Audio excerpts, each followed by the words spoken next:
Voilà, moi je vais vous parler d'un sujet fort sympathique puisque on va parler des urgences, des catastrophes.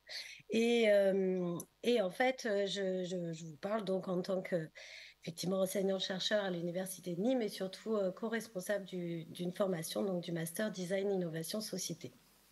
Alors, pour commencer, bienvenue.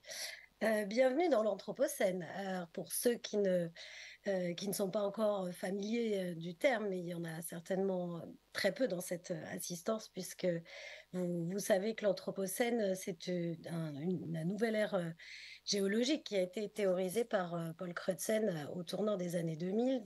Depuis 12 000 ans, on considérait qu'on vivait dans l'ère géologique de l'Holocène, donc qui remonte à l'ère glaciaire.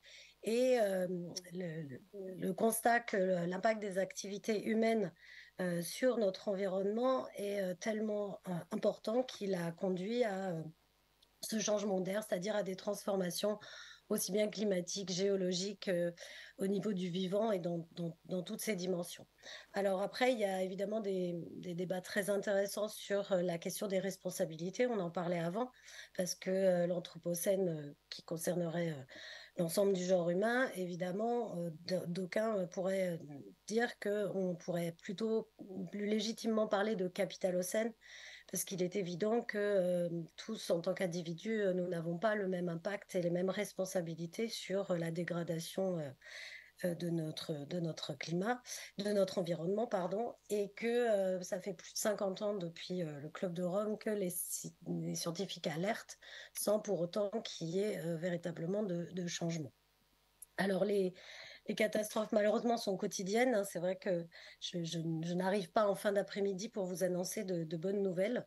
Donc on peut regarder effectivement ce qui s'est passé en Grèce cet été, ce qui s'est passé très récemment en Libye, ce qui s'est passé au Maroc, ce qui s'est passé au Canada, j'en passe et des meilleurs. Si on regarde en France, on est quand même en septembre 2023 avec des communes de la métropole. On va même pas parler de Mayotte, où là, la situation est tellement dégradée que voilà, mais des communes de la France métropolitaine qui n'ont plus l'eau potable au robinet.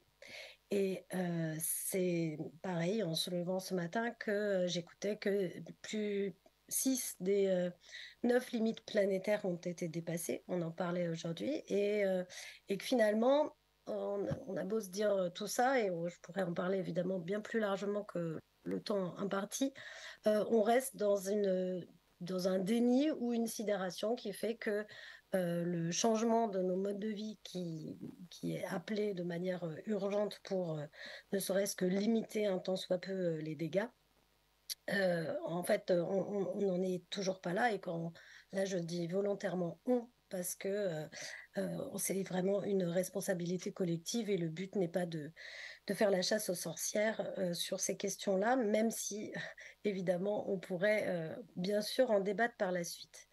Alors, dans tout ça, le design, évidemment, le design et surtout les designers ne sont pas hors du monde. Ils ont des responsabilités.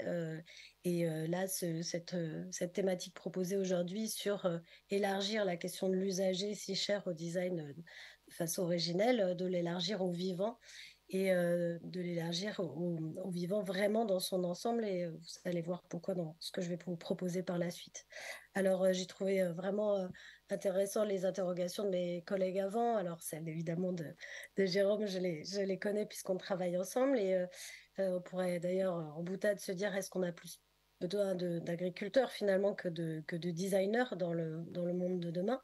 Et je trouvais intéressant aussi la question que posait Fanny sur la non-production et notamment les travaux d'Alexandre Monin, Bonnet et Landivard sur la question dans leur ouvrage Héritage et fermeture, sur cette question du renoncement, c'est-à-dire par rapport à l'héritage passé d'une production et d'une société productiviste, comment on fait ce saut dans l'inconnu, c'est-à-dire comment nous, concepteurs et créateurs, on va pouvoir travailler sur justement la fermeture et en tout cas le démantèlement d'un monde qui n'est de toute façon plus soutenable tel qu'il est. En revanche, ce qui peut être intéressant, c'est cette capacité à se projeter et la capacité des designers à se projeter.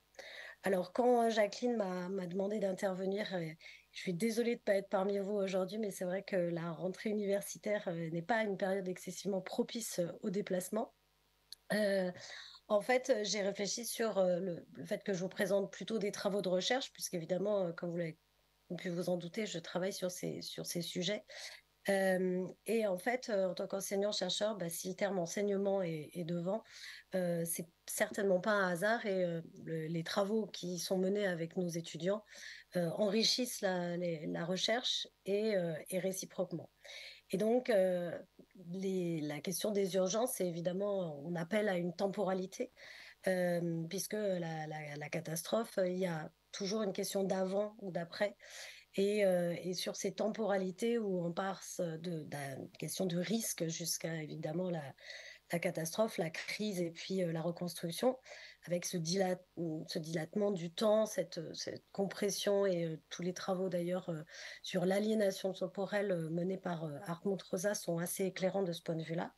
Il y a quelques années, en fait, quand j'ai rejoint le master, j'ai proposé en fait de développer un projet, enfin un projet pédagogique qui intégrerait les questions de risque et de territoire, c'est-à-dire de se situer en amont dans ce que je décrivais sur cette échelle temporelle afin de travailler sur l'anticipation et surtout d'abord de pouvoir former les étudiants parce que la question des risques et des catastrophes est excessivement complexe. Personne ne peut prétendre à l'exhaustivité et il y a des complexités multidimensionnelles.